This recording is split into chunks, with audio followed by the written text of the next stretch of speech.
जय शिवराय मित्रांनो. आज सकाळ सकाळ झोपेतून उठल्यानंतर आई म्हणली आज एकादश आहे तर मग आज रताळे काढावे लागतात. मग काय आपण घेतला टिकाव, आलो तर रताळे काढायला. मग आता काढूयात रताळे एकदम फास्टमध्ये.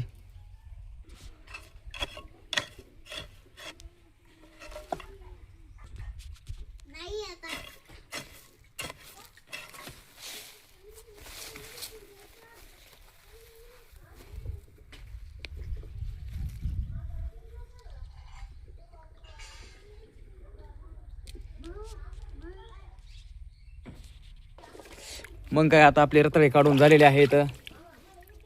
माझी भाची ऋतू रताळे धुवायला लागलेले आहे सध्या. तर आपण बघून घेऊ शकता कशा प्रकारे रताळे निघलेले आहेत वेलाला.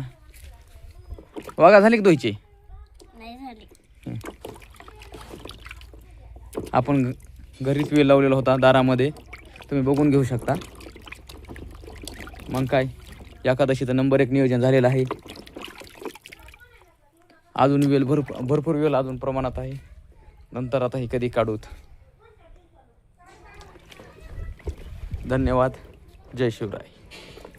मग काय आपले रताळे काढायचे झाले होते तेवढं आईचं इकडे नियोजन चालू होतं भोपळा भाऊ वगैरे चिरायण्यासाठी. आई हे कोणता भोपळा आहे? देवडांगरे. देवडांगरी भोपळा. आता ही चिरते, शिजू घालते एकादशीला फराळीला आपल्याला. मग मला रताळे कशाला काढायला लावल्याशी? भोपळा वगैरे हे बनवायचं होतं तर. ते बी खायचे, ही बी खायचे. बर चालतंय ओके. मग काय आज तर एखादच जोरातच दिसती.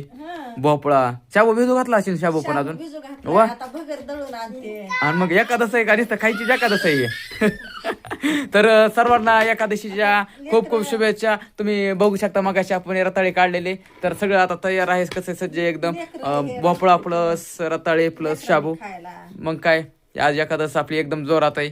तर सर्वांना रामकृष्ण हरी.